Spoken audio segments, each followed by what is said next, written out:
এত অল্প বয়সে একেবারে কোটি কোটি টাকার মালিক হয়ে গিয়েছেন শুভমান গিল। বিরাট রোহিতরাও হয়তো এত কম বয়সে শুভমানের মতো সম্পত্তির মালিক হতে পারেননি। জানেন ঠিক কত কোটি টাকার মালিক শুভমান গিল? বর্তমানে তার স্যালারি কত? মাসের শেষে শুভমানের অ্যাকাউন্টে ঠিক কত টাকা ঢোকে? শুভমানের গ্যারেজে ঠিক কোন কোন দামি গাড়ি রয়েছে? এই কারণেই কি শুভমানের জন্য পাগল বলিউডের তাবর তাবর অভিনেত্রীরা? দেখুন, রইল শুভমান গিলের জীবনের খুঁটিনাটি সব আপডেট, যা এতদিন প্রকাশ্যে আসেনি। ভারতীয় ক্রিকেটে নতুন প্রজন্মের প্রতিনিধিত্বকারী যেসব তারকা রয়েছেন তাদের মধ্যে শুভমান গিল অন্যতম। ব্যাট হাতে যেভাবে তিনি আন্তর্জাতিক ক্রিকেটে নিজের জায়গা করে নিয়েছেন, তেমনি মাঠের বাইরেও নিজের স্টাইল, আচরণ, বিলাসবহুল জীবনযাপন এবং অনুরাগীদের সঙ্গে আত্মিক সংযোগ দিয়ে রীতিমতো জনপ্রিয়তার শিখরে উঠেছেন। আজকের দিনে শুভমান কেবল একজন খেলোয়াড় নন, বরং একটি ব্র্যান্ড। তার আয়, সম্পত্তি, গাড়ির সংগ্রহ এবং ব্যক্তিত্ব সব মিলিয়ে তাকে নিয়ে সাধারণ মানুষের কৌতূহল ক্রমেই বাড়ছে।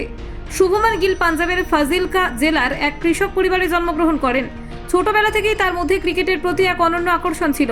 মাত্র 8 বছর বয়সে ক্রিকেটে প্রবেশ করেন এবং এরপর থেকেই একের পর এক কৃতিত্বের মাধ্যমে নিজের প্রতিভা প্রকাশ করতে থাকেন। 2018 সালে অনূর্ধ্ব-19 বিশ্বকাপে দুর্দান্ত পারফরমেন্স করে ভারতকে জেতাতে বড় ভূমিকা নেন। সেখান থেকে জাতীয় দলের নজরে আসেন তিনি। এরপর কলকাতা নাইট রাইডার্স তাকে আইপিএলে দলে নেয়। আজ তিনি ভারতীয় জাতীয় দলের অপরিহার্য অংশ এবং গুজরাট টাইটান্সের হয়ে আইপিএলের অন্যতম ভরসাযোগ্য ব্যাটার। বর্তমানে শুভমান গিলের মোট নেটওয়ার্থ প্রায় 32 থেকে 34 কোটি টাকার মধ্যে। এই বিশাল সম্পদের উৎস বিভিন্ন দিক থেকে এসেছে। বিসিসিআই এর কেন্দ্রীয় চুক্তি, আইপিএল বিজ্ঞাপন, ব্র্যান্ড এন্ডোর্সমেন্ট এবং সামাজিক মাধ্যমে জনপ্রিয়তা, সব মিলিয়ে তিনি এক তরুণ অথচ সফল ধনকুবের। বিসিসিআই তাকে গ্রেড এ কেন্দ্রীয় চুক্তির আওতায় রেখেছে। এই চুক্তি অনুসারে তার বার্ষিক আয় 5 কোটি। এছাড়া প্রতিটি আন্তর্জাতিক ম্যাচে তার জন্য নির্দিষ্ট ফি নির্ধারিত। টেস্ট ম্যাচে 15 লক্ষ, ওয়ানডে ম্যাচে 6 লক্ষ এবং টি20তে 3 লক্ষ। আইপিএলে প্রথম কেকেআর তাকে 1.8 কোটি টাকায় সাইন করে। এরপর গুজরাট টাইটান্স তাকে 2022 সালে 8 কোটি টাকায় দলে নেয়। 2025-এ তাকে রিটেন করেছে 16.5 কোটি টাকায়, যা বোঝায় তার বাজার মূল্য কতটা উচ্চ দিকে পৌঁছেছে।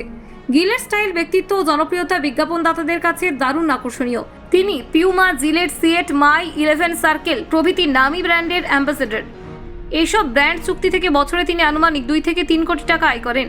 শুভমানের ইনস্টাগ্রাম ফলোয়ারে ইতিমধ্যে 1 কোটির বেশি ছাড়িয়েছে। তার একটি প্রমোশনাল পোস্ট বা ভিডিও থেকেই তিনি বিশাল অঙ্কের অর্থ উপার্জন করেন। শুভমান গিলের গাড়ির প্রতি ভালোবাসা কারো অজানা নয়। তার গ্যারেজে রয়েছে একাধিক প্রিমিয়ার ও বিলাসবহুল গাড়ি, যেগুলো শুধু তার আর্থিক অবস্থার নয়, রুচিরও পরিচয় বহন করে। রেঞ্জ রোভার ভেলার, এই ব্রিটিশ এসইউভির দাম প্রায় 85 থেকে 90 লাখ টাকা। এটি তার ব্যক্তিত্বের সঙ্গে বেশ মানানসই এবং বহুবার তাকে এই গাড়িতে চালাতে দেখা গিয়েছে।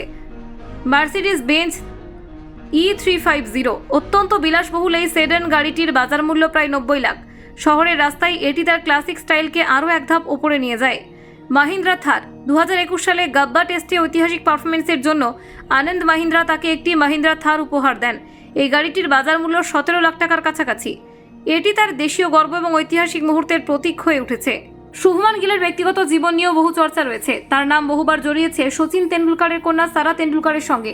আবার বলিউড অভিনেত্রী সারা আলি খানের সঙ্গেও সম্পর্কের গুঞ্জন শোনা গিয়েছে। যদিও গিল এই বিষয়ে প্রকাশ্যে কখনো কিছু বলেননি।